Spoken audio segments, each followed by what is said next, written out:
Welcome to The Next Interview, a podcast about careers, life, and achieving our greatest potential.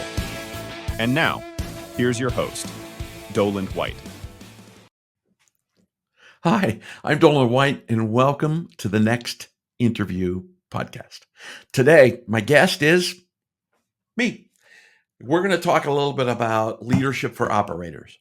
You know, on the podcast to date, I feel as if the podcasts have been directed towards C-suite, CEO, founder level inside of any organization. I reach up high in the sky because we tend to think of organizations hierarchically, right? You know, top to this layer, to that layer, to the worker bee layer, to all of those things inside of an organization, when actually it all transpires very, very a lot of fluidity that moves through that organization. So today we're going to talk about operators. When I talk about leadership for operators, you're the chief operating officer, or you're the director of a division or a department or a VP of product management, but you're an operator. Your job is to empower your team, your managers, your direct reports, or your line folks to move the needle on the outcomes that are associated with the strategies that are set by C-suite executives. Again, kind of reaching up towards the sky. So when you think of yourself as an operator, you live in a very complex world.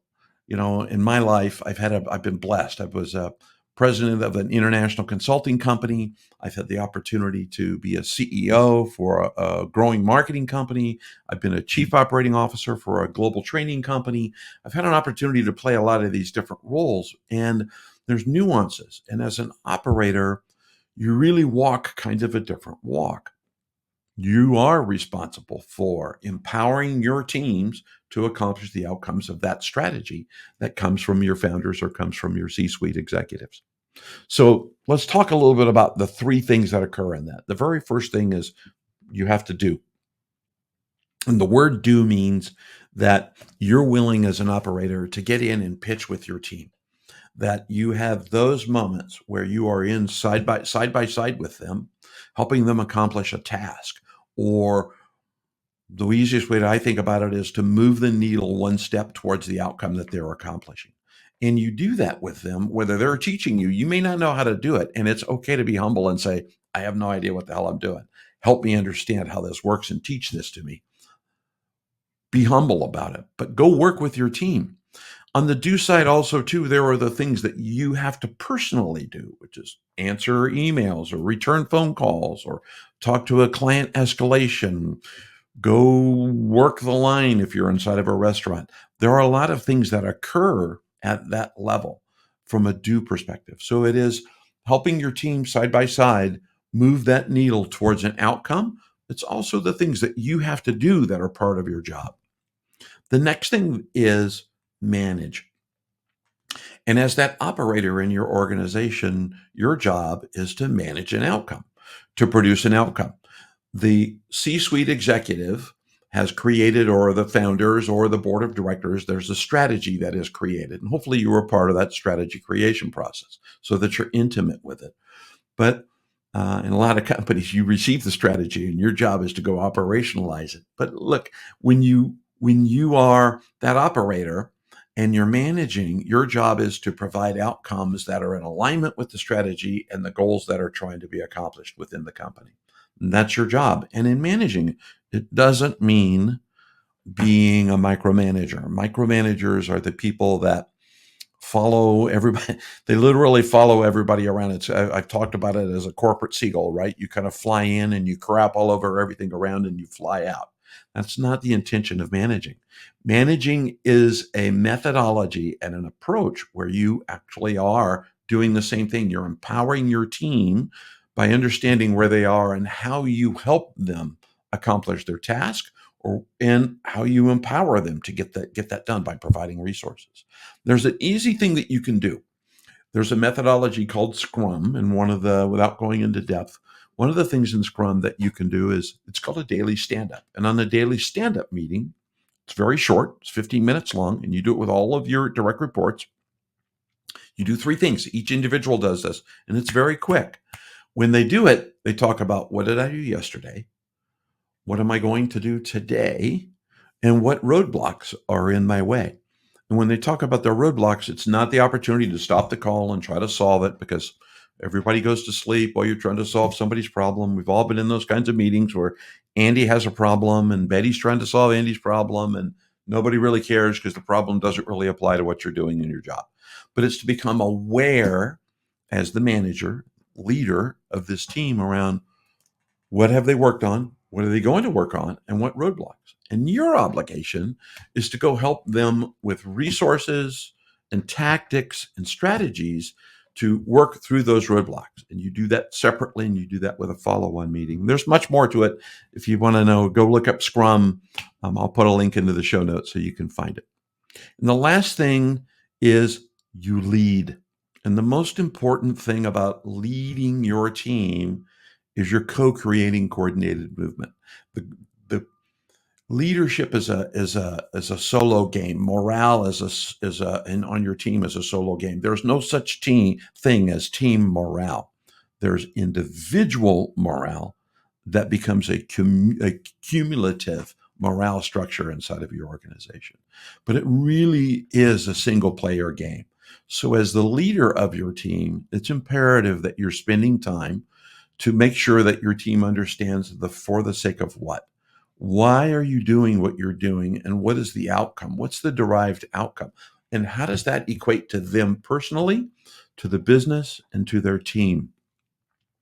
Remember, as a leader, we're responsible for the livelihoods of all of these individuals. We make car payments, we pay for colleges, we pay for vacations, we do all of those kinds of things because that's our role. It is not the person. We lead through the person to help take care of their families. Another time, another podcast. So when you're leading, think of for the sake of what? What is this project about? What is this strategy about? What is this outcome about? What does it mean to them?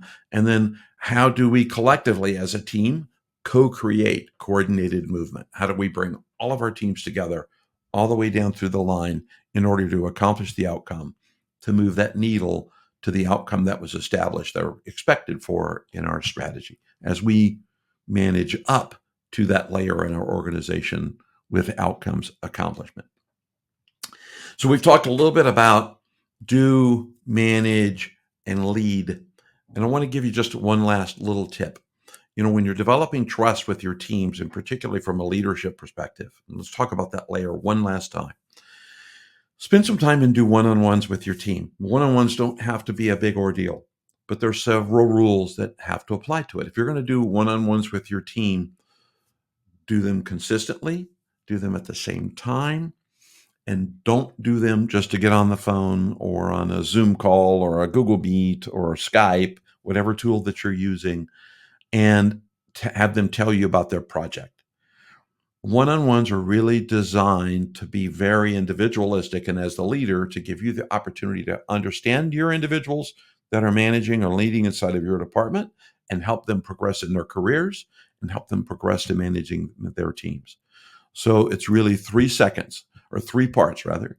The very first part is their aspirations and their dreams, how they're fitting into the company's aspirations and dreams, how that aligns. And then the last thing is your opportunity to inform them of things that they need to know. Hey, here's strategies and things that may be coming down the pipe. Let me make you aware of this so that they become a component of your team, not just from that project or that task, but they get to see the greater vision. By conducting one-on-ones, you're going to build trust. And that's really very, very important. The cadence for one-on-ones, it's up to you. If you want to have a cadence where you're doing a weekly one-on-one, great. If you're a new leader or a new manager with your teams, I would probably suggest doing weekly one-on-ones. If you've been there for a while and it's a team that you're comfortable with, do one-on-ones anyway. You may want to break it down to doing it once every 2 weeks or once every 3 weeks. A one-on-one cannot exceed 30 minutes. It must end within the 30-minute window. You're not there for a long, long, long diatribe. That's not what it's for. And one of the things that I did that I really enjoyed was I used to have coffee with one of the folks on my team, and we would get together and just have a one-on-one and early morning coffee. And I like that because I had an opportunity at 7 a.m. in the morning, I'm going to be drinking coffee anyway, to go where they are from a time perspective and talk to them about what they are doing in the 3 sections of the one-on-one at their cadence, which in turn builds a tighter bond of trust, which is very important. It's not about liking each other. It's about trusting each other. So I would suggest that you do that. So what can you do? What can you take away from all of this? Well, there's a couple of things I'm going to suggest that you do. The very first thing is know that you're going to do. Know that there are things that you have to do, manage your time, plan those things out. If you need any help with any of that kind of stuff, send me a comment and I'll give you some suggestions on how to manage your time and be effective with time. But also go do with your team. Make it a point to go be with your team, to take a phone call, to answer the door, to open the door at the event, to get the roll of duct tape, to get on the line and make some fries and go work with your team. Whatever industry that you're in, go spend time with them. Go do the do. The second thing is do one-on-ones. When you do your one-on-ones with your team, build that bond of trust. Understand who your team is, know how they feel, how they think, what motivates them. It's going to help you with delegation. It's going to help you with strategy. It's going to help you with developing tactics. So those are my tips for today. If you like this podcast and like this format, give me a like, whether you're on Apple, Spotify, YouTube. Give it a follow. Please give it a comment and share this with someone. And thanks for listening to the Next Interview podcast. You've been listening to The Next Interview. For more information about today's guest, be sure to visit the show notes. If you enjoyed the show, give us a follow and be sure to join us here on The Next Interview.